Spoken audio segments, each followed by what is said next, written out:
Welcome to the Sangani Show, where we will talk about everything health, wealth, and wisdom. I came to the US in 1983 from Mumbai, India with $10.45 in my pocket and with a big dream in my heart. Now, I'm a practicing cardiologist, a businessman, an entrepreneur, life mentor, and most importantly, a dad. I have lost some, I won some. But every time I lost or won, I learned even more. And my success has not been easy, but finally I made it. And my next mission is to help you do the same. Learn from my experiences, and that is life is a business. Hello, and welcome to the Sangani Show. And you guessed it right. My name is Dr. Bharat Sangani, your favorite doctor and your host. And today we are going to talk about a very interesting topic. And the name of the topic today is, do I really need a will? A lot of us don't care about all these things because you don't have to. The problem starts when you are not around. And that's why the subject is most likely untouched. Not many people like to address it. But ladies and gentlemen, the number of complexities those arise after a person passes away without a will are enormous. And to talk about that today, I have a very special guest. With me today, Mr. Alan Maple. Alan has been an expert for estate planning and probate for a long period of time. He's a very interesting story, and I'll tell you a few things, because if I start talking about him, the whole show will just be to talk about what he has done in his career. But as we stand today, he founded the Maples law firm focusing on the areas of estate planning and probate. He is also a certified mediator and a member of the State Bar of Texas and various other counties too. He has been recognized for numerous years as one of the top attorneys in Fort Worth by the Fort Worth Magazine and 360 West Magazine. He worked at a registered investment advisory firm where he was a chief compliance officer and served the needs of hundreds of clients and managed over $90 million worth of assets. So let's start with Alan and dig right into it. So Alan, tell us a little bit more about you, what you do now, besides I just sprinkled some few facts about you. Okay. Well, I don't know how far back you want to go, but education-wise, I went to Texas A&M University, got my business degree there, master's degree in land economics and real estate. Worked a little bit in the real estate industry for a while. Then I decided to go back to law school. Went to Baylor and focused my studies in the area of estate planning and probate. Graduated, clerked with the federal judge. After that, it kind of got me into the litigation end of things, which I did for a few years. And so I've been practicing in the estate planning area for, almost 30 years now. Great way to start. When somebody says, I got the experience for 30 years, what can you say? Right. I mean, generally they are all masters when you spend that much time in that field. So tell me, you've done varied things. What made you choose this particular part of your profession versus the others? Well, like I say, I started out in litigation, and that was, you're fighting and fussing and all the time, and that's really when my hair turned gray. And so then after that, I had studied in law school or had focused on the estate planning area, and that's an area more where you're not fighting with anybody, you're trying to avoid fights. Either now or in the future after somebody dies. You're wanting to set things up so it's clear to everybody that there's no conflict. And so it was just a much happier, I felt more like a counselor to my clients and more like I was helping them rather than just fighting it out with somebody. So your inner self came out just Right to help there. people. Absolutely. The biggest concern most people have is all these words that you guys, the lawyers, use kind of are confusing. We do that on purpose. That's exactly right. They call it will, they call it trust, they call it power of attorney. So explain to our audience, including me, what are those words representing?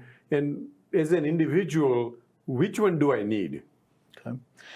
Well, each one of them serves a little bit different purpose, and everybody's situation's a little bit different. I can say, and this may surprise everybody, as someone who spent 30 years focused on this, I think everybody needs a will. Okay, but we'll start with the power of attorney, because the power of attorney is something that helps you control your assets while you're alive. So it's only effective while you're alive, but maybe you're out of the country, or maybe you're in a coma, or something's happened where you no longer can take care of your financial situation in your financial life. And with the power of attorney, you name somebody that you trust to help you when you're in that situation. If you don't do that, the alternative is that somebody in the court might establish a guardianship over you. And in that instance, it's just much more expensive. It's much more trouble. You don't get to pick the guardian, the court does. And so having that power of attorney, that financial power of attorney in place, just solves a lot of problems. And so that's really one of the first things that everybody should do.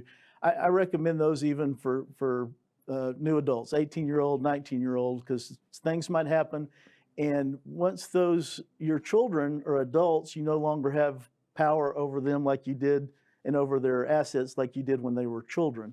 So when the kids go off to college, you need to set them up with the power of attorney at least. From there, everybody basically needs a will, and that decides or tells the court what you want to happen with your assets after you die. And then in more special situations, some people might also need a trust.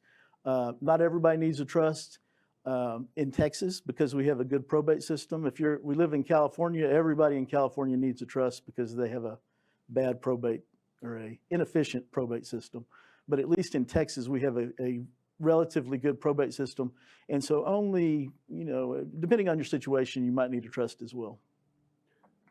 So, ladies and gentlemen who are listening, for the first time, we probably now have a very clear definition of what is power of attorney, what is a will, and what is a trust.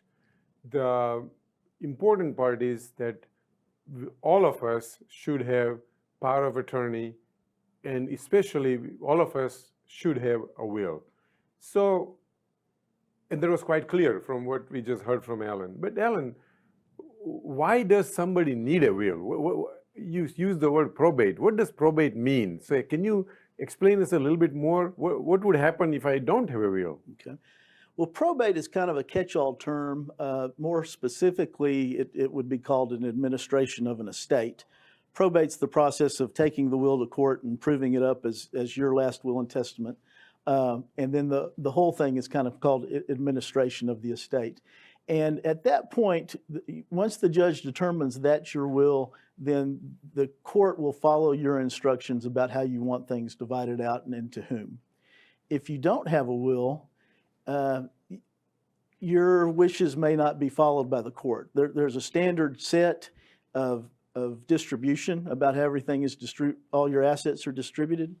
But if you, especially in cases where there's a mixed marriage where the husband has kids from a prior marriage and maybe the wife has kids from a prior marriage and they have kids together, it gets very complicated.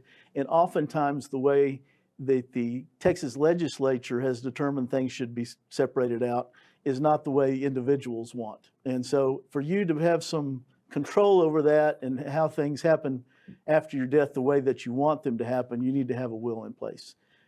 What a interesting situation. We work all our lives to accumulate wealth, whatever amount that could be.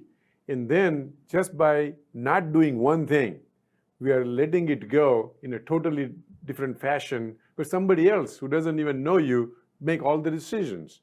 And that's why it's very, very important from listening to Alan that we must, if we want our wishes to be followed, which I'm very sure we all want our wishes to be followed while we are alive and while we are not alive.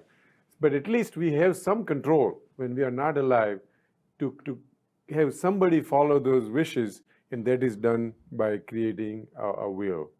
So, of course, by the end of this talk, I'm sure Micah is going to put Alan's phone number, email address, etc., so you guys can contact him for all your needs about the will, trust, or entire estate planning. And we'll talk about estate planning in a second.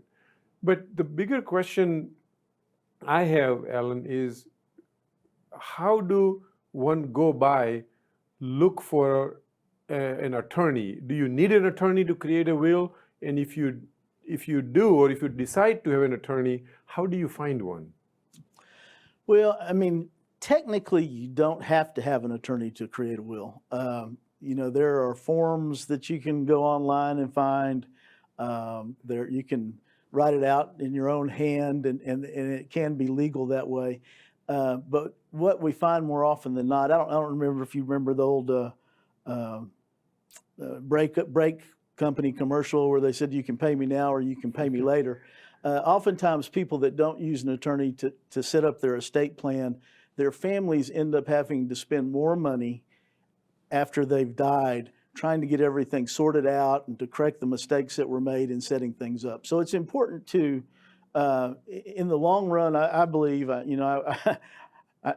would be shooting myself in the foot, I guess, if I said otherwise. But I believe it's money well spent to get things set up, make sure everything's buttoned up and set up the way that you want it.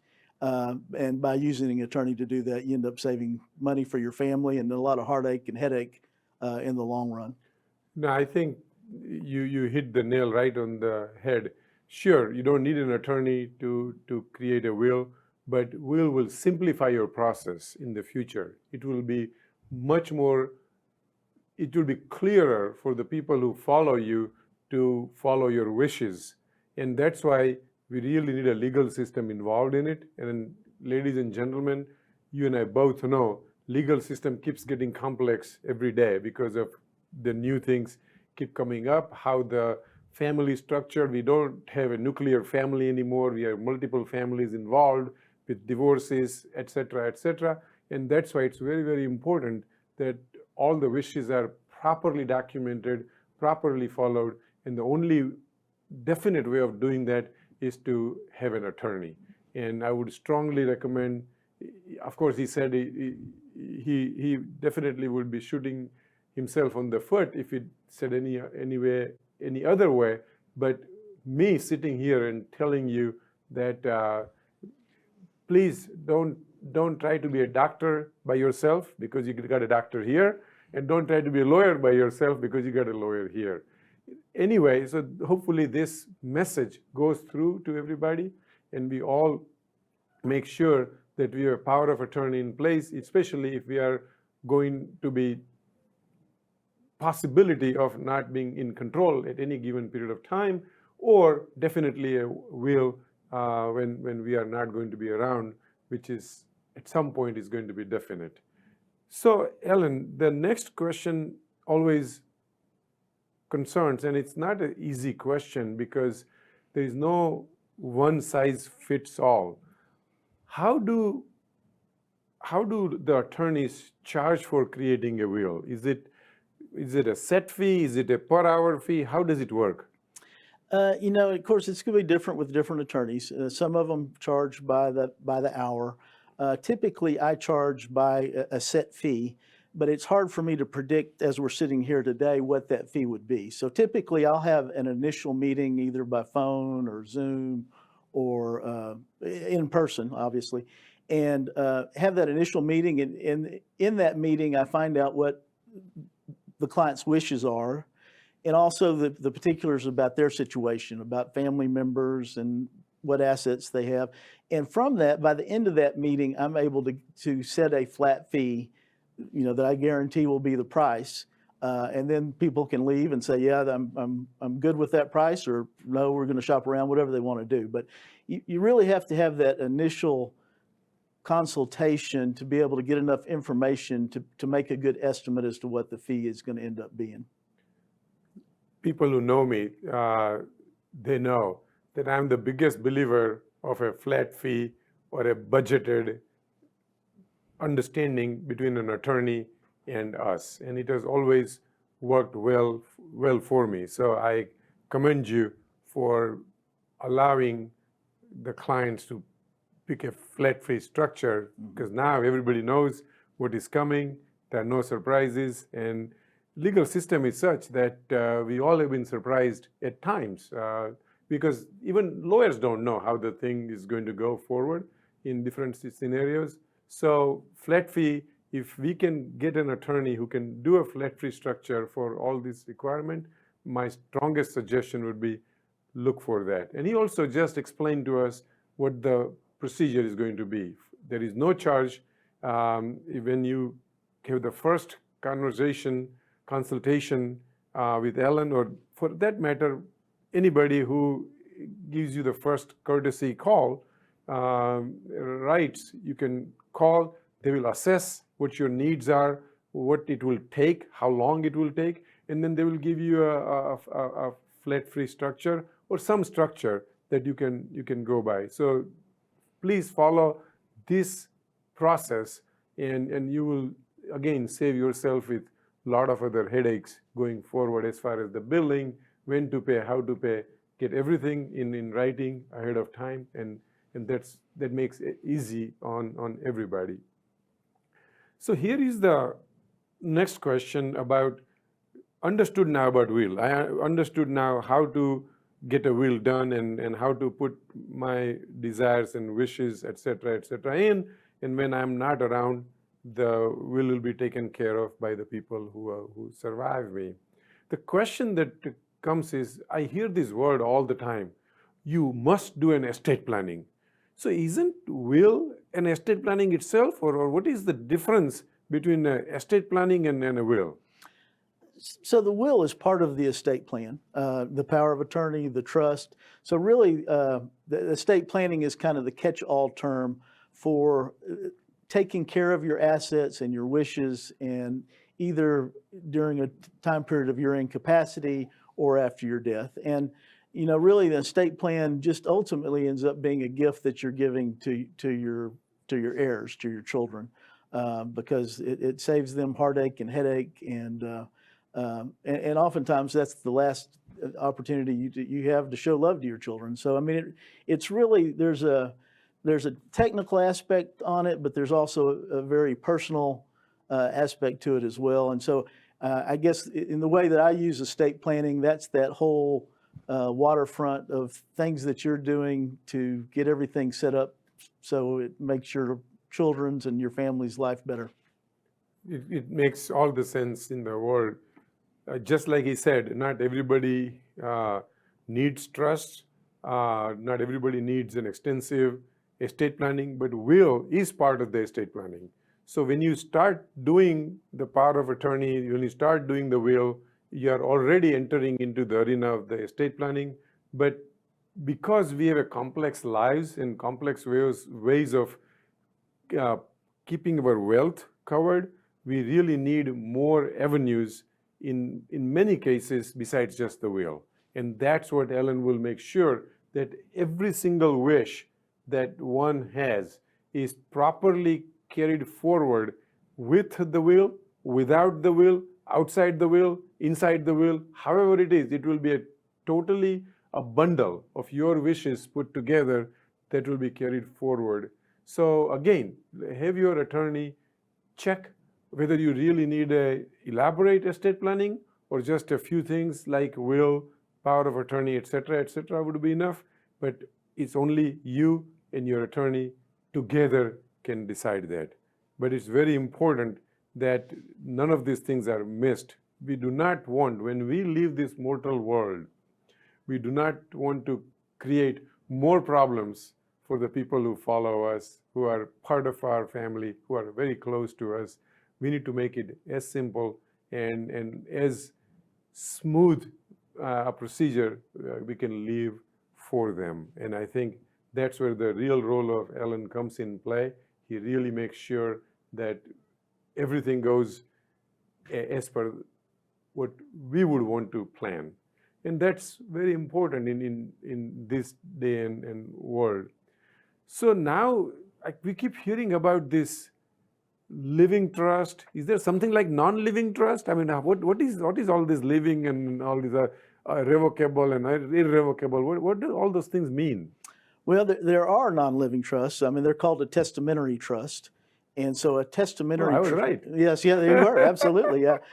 A living trust it comes into play while you're living, and it's you can hold assets in it, and it can be used as an alternative to instead of a will. You still need a will anyway. It's kind of like having a belt and suspenders. If one of them, if the trust fails for some reason, which happens sometimes, for a trust to be effective and avoid probate, that's what people in Texas typically want to use a trust for, is to avoid going through probate. For that to be effective, you have to make sure all your assets are in the trust. So there's some level of continuation of, it's not a set it and forget it type of world. There's some ongoing process in that. If you buy a new house, you have to make sure you own the house in the name of the living trust, for instance. So I've really just forgotten where I was going with that. But anyway. You're on the right track. You're just telling us different kind of trust and why do you need them. Okay, all right. So the living trust you set up during your lifetime and it's operable during your lifetime. A testamentary trust, which might be called a non-living trust, you set up actually in your will. And so then upon your death, the executor that you've named opens up the trust. And a lot of times people will use those for, maybe you have a child that it would not make good sense or it would not be healthy for them to inherit all their portion of your estate all at once. They need some help and control. So a lot of times people set up a testamentary trust in order to have some control over those assets that are going either to a minor child or maybe one that just isn't mature enough to handle that yet. And so a testamentary trust is used often as well. And so those are two kinds of trusts. There's also irrevocable trust. Something that people oftentimes don't realize about a living trust is that it does not offer asset protection. If you were sued by somebody and lost, the judge would just say, hey, go revoke that trust, that revocable living trust. The judge says revoke it and pay the people. And so